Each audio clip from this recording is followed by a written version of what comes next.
Hi, welcome back to your next Macbeth lesson. And this lesson is going to be about Act 5. Um, our learning question for this lesson is, can I understand the events in Act 5? Can I analyse key moments in terms of language and structure? And do I know the key quotations from Act 5? And can I collect them and analyse them? So, first of all, a first really good thing for you to do would be to watch Act 5. And I've put a link up here. And this is a video from an American theatre production of Macbeth. So it's a little bit different from what you're used to in that they've got American accents, but that's freely available within copyright on YouTube. Some of the other film versions that we have watched in lesson time, you can't just get the whole of Act 5 for free on YouTube because of copyright issues. But if you have subscription to something like Amazon Prime or Netflix and you do a search for Macbeth, then you should be able to find a good version, maybe one of the versions that we've watched together in class. You might have to pay something like £3.99 to get a standard definition copy of that. Or at the moment, it might be free on that platform because a lot of platforms are letting their educational content be used for free because they understand that we're in a tricky position with most of the schools closed at the moment. The other thing that I got up on this screen are some stills that I took from Shakespeare's Globe website, because Shakespeare's Globe recorded the theatre version of Macbeth that they staged last summer, and it was a really excellent production. I've read the reviews of it and I had really good reviews. I haven't watched it yet, so that's going to be live streaming on YouTube from the 11th of May. So I'm making this on Sunday the 10th, so that will be available in about 24 hours from now, and I'm certainly going to be watching that version. I think after it's live streamed on YouTube, I think they're leaving it up there so you can go and watch all of that production during this week, and that will make a brilliant homework for you to do. You could probably chunk it so you watch maybe half an hour or 40 minutes of that every day. And that'll be brilliant revision, and you can think about how it's similar to and different from productions that we've seen already. While we're talking about theatre companies giving free access to their live stage shows, the Royal Shakespeare Company, also known as the RSC, have got absolutely bags of resources on their website. So I was having a browse through those earlier, and it takes you through everything that we've done. They look at their back catalogue and they look at past productions of Macbeth they've done. They talk about the staging. It has sections on the website where they analyse the language, and it is well worth a look through. If you don't want to do it this summer because you're all Macbethed out, that's fine, but maybe it's something you could return to in the summer holidays or any of the school holidays next year in preparation for your GCSE. Really good resources that are available at the moment, and hopefully for the next year or two. So I haven't printed it up here on this screen, but again, if you go to Spark Notes No Fear Shakespeare and read through the Shakespearean version of Act 5, but then also the modern translation on the right of that as well, that will really help you to understand Act 5 and kind of put those to the original Shakespeare with a modern version together. And I will put the link to that in the description underneath as usual, and I'll also put the link to this American version too, and I'll see if I can get a link to the Royal Shakespeare Company website and the Globe one. So hopefully you can spend a bit of time this week or in the near future watching that Globe production of Macbeth. Anyway, back to Act 5. And I've done a really bad illustration here because I think that Act 5 of Macbeth is what I'd call cinematic. Although Shakespeare was writing 500, 600 odd years ago, he uses techniques that modern filmmakers use nowadays on his stage. And basically, what happens during Act 5 is the action is split between two different locations. Act 5 is a really short act compared to the other ones. It's a real kind of whirlwind. Everything just comes to an end really, really quickly. On the one hand, we've got the soldiers who are all meeting up in Burnham Wood.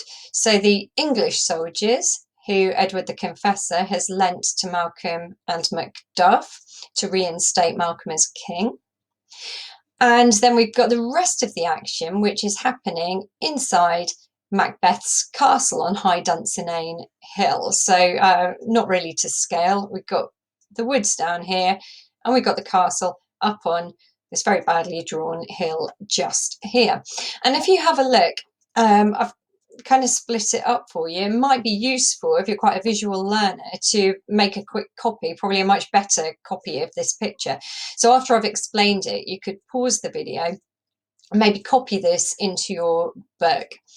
So in Act 5, Scene 1, that's probably the longest scene in Act 5, and that's the one where Lady Macbeth sleepwalks and she gives away all of those secrets. She talks far too much about the crimes that Macbeth has done, gives those away to the gentlewoman and the doctor. And after that scene, it cuts down to Burnham Wood. And in Act 5, Scene 2, we see some of the Scottish nobles and the Scottish warriors, and they're waiting. They're just kind of arriving at Burnham Wood, where they're going to meet up with the English soldiers. So that's what's happening in Act 5, Scene 2. And we also see them discussing Macbeth's behaviour. So in a minute, I've got a couple of good quotations for you from that scene.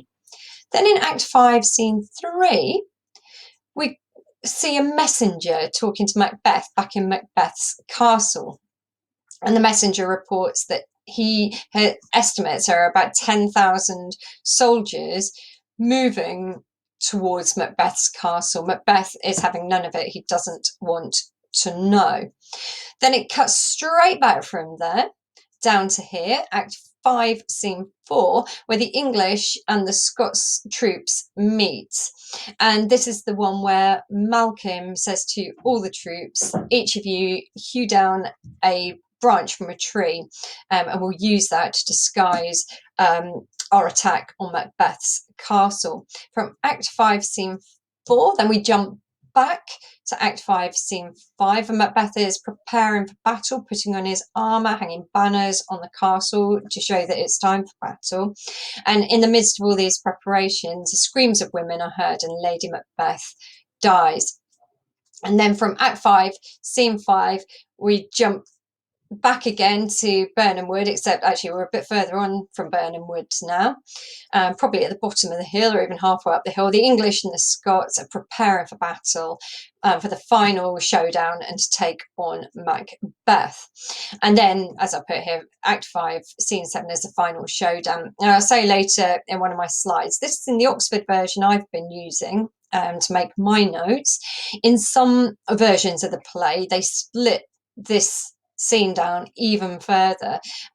So what you have when it's split down even further into Act 5, Scene 7, 8 and 9, it kind of cuts across again from who Macbeth is fighting at any one moment to what, say, like Malcolm and the other soldiers are doing at that particular moment. So it still retains that kind of backwards and forwards feel between like the Scottish rebels and Macbeth himself. So, but in my version, it just goes up to Act 5, Scene 7, which seems like plenty of scenes anyway to me, but just be aware of that. In your version of the play, it might go up to Act 5, Scene 9. Okay, so that's a really, really rough outline of what happens there. What I'm going to do now is go through Act 5, Scene 2 to Act 5, Scene 7 in just a little bit more detail. And I've picked out some key quotations.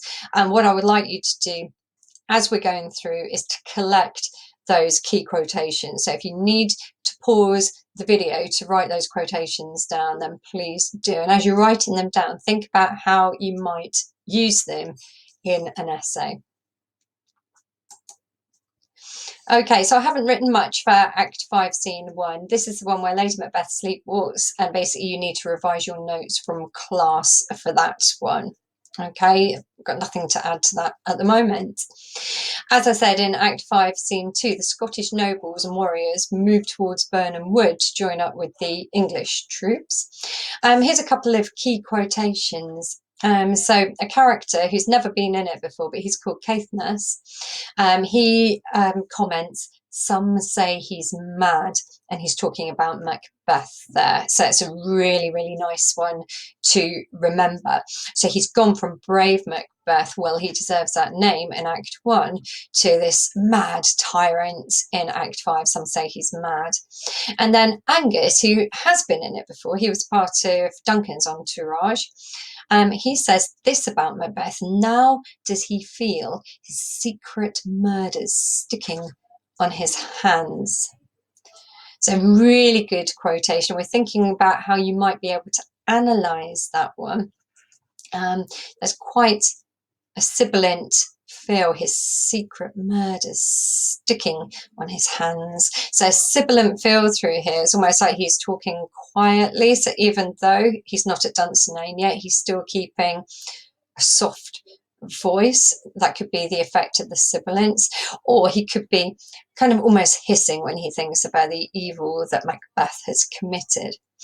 I also really like this quotation because it reminds me of Lady Macbeth, who we just listened to when she was sleepwalking here, trying to get the blood off her hands. She has blood on her hands. Macbeth has blood on his hands. Lady Macbeth says, "Will this little hand ne'er be clean?" And Angus says, "His secret murder is sticking on his hands." So remember, we've talked a lot through Macbeth about this motif of blood.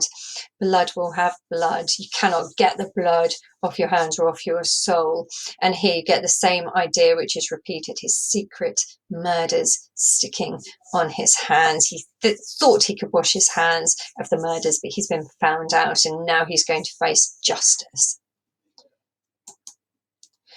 Okay, so in Act 5, Scene 3, the messenger reports 10,000 soldiers advancing on Macbeth's castle at Dunsinane. Macbeth refuses to believe him. In fact, at this point, Macbeth turns into a real old-fashioned bully. He is really cruel to the messenger. The messenger is extremely nervous. He calls him Wayface, and he accuses him of having like kind of green cheese, and he's just very rude to him, just like a playground bully. What we also find out in this scene is that Macbeth has an assistant, and the assistant is called Satan, and that's how it's spelled. But I think the pronunciation is Satan. So when Macbeth is issuing orders to his assistant Satan, it sounds as if he's commanding the devil himself. So again, it's not exactly a quotation, but I think that's something that you could point out. He's gone to someone who was a little nervous of the witches to a man who's such a demonic and despotic tyrant that he almost seems to be commanding the devil himself. The doctor comes to report to Macbeth about Lady Macbeth's state of mind, and the doctor kind of says, that's not the kind of physician I am. I can't deal with her mind. The patient must look to herself. Macbeth thinks that he can cure her, but the doctor knows he can't. In fact, the Macbeth asks the doctor for like a laxative, a purging medicine to try and get rid of the soldiers who are advancing on his castle. However, Macbeth still arrogantly believes those apparitions, the prophecies. He says, "I will not be afraid of death and bane till Burnham Forest come to Dunsinane." And you've got that rhyming couplet there, which shows that he's still fixed and firm in his belief. Okay, so back to the soldiers, Act 5, Scene 4, down at Birnam Wood. And this is where the English and the Scottish soldiers meet up at Birnam Wood. Malcolm tells them to use tree branches to camouflage their approach. Let every soldier hew him down a bough and bear it before him. So again, a really, really good quotation to learn. Let every soldier hew him down a bough. If you can't remember the exact quotation, don't worry too much, but just remember it's Malcolm who gave the order, and it's in the middle of Act 5 that comes. And hopefully you can see the dramatic irony here. Now remember, dramatic irony is when the audience know something that the character on the stage doesn't know. And at this point, the audience know that the Scottish and English allies are going to be carrying a branch in front of them. And the audience know that from a distance, that's going to look like the forest is slowly moving forward. Macbeth does not know that. So the dramatic irony is kind of on Macbeth here. So dramatic irony, the audience knows something that Macbeth doesn't know. Here he is stupidly believing in what the apparitions told him, and we understand that kind of lateral way, that different interpretation. So the forest isn't going to literally move, it's just going to appear to move.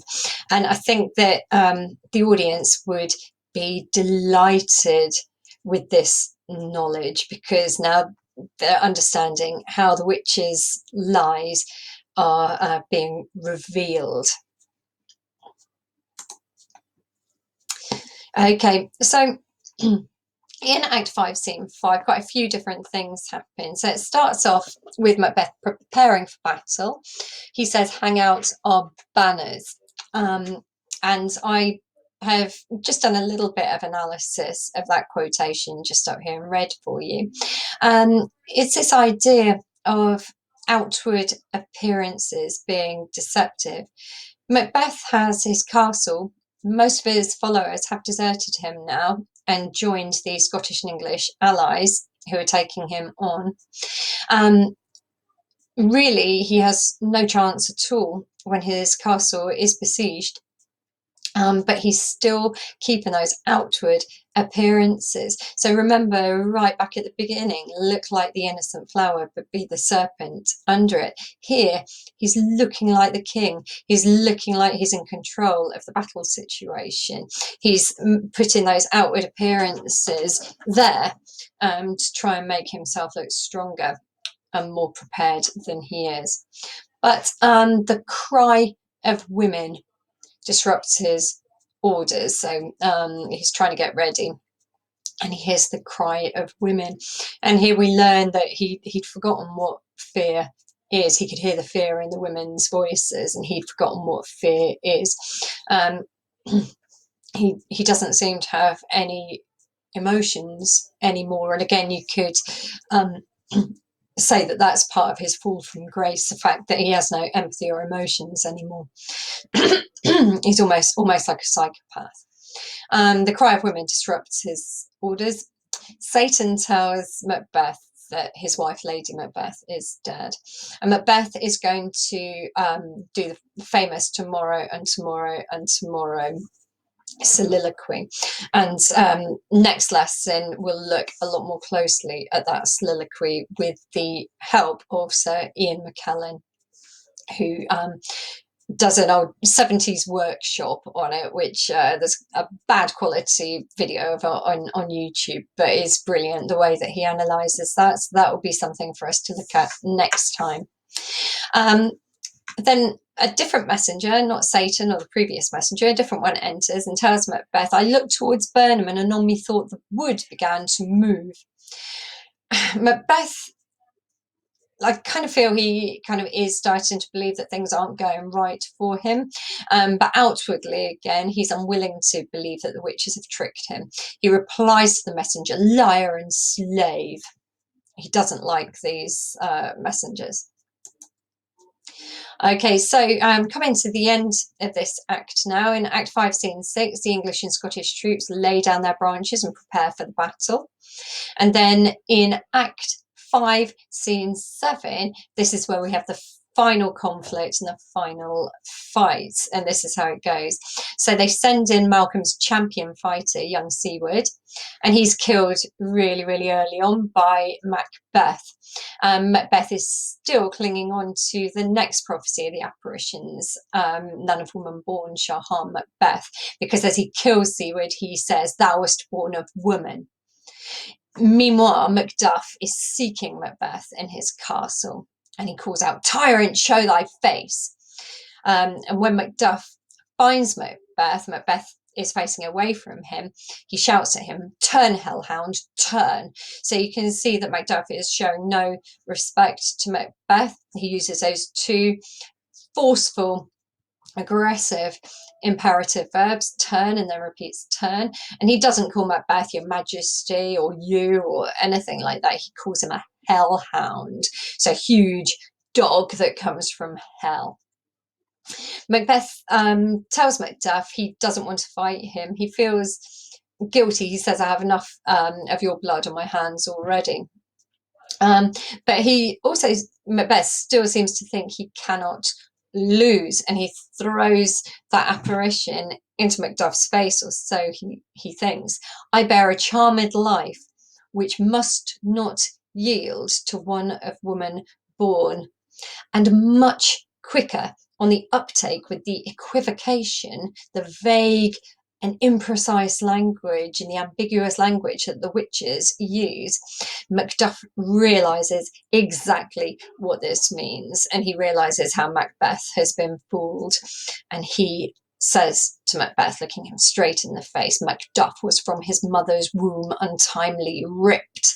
So he was born by caesarean section. So again, that ambiguous language, when the witches said "of woman born," they meant through a woman's genitals, the one thing that differentiates a man from a woman.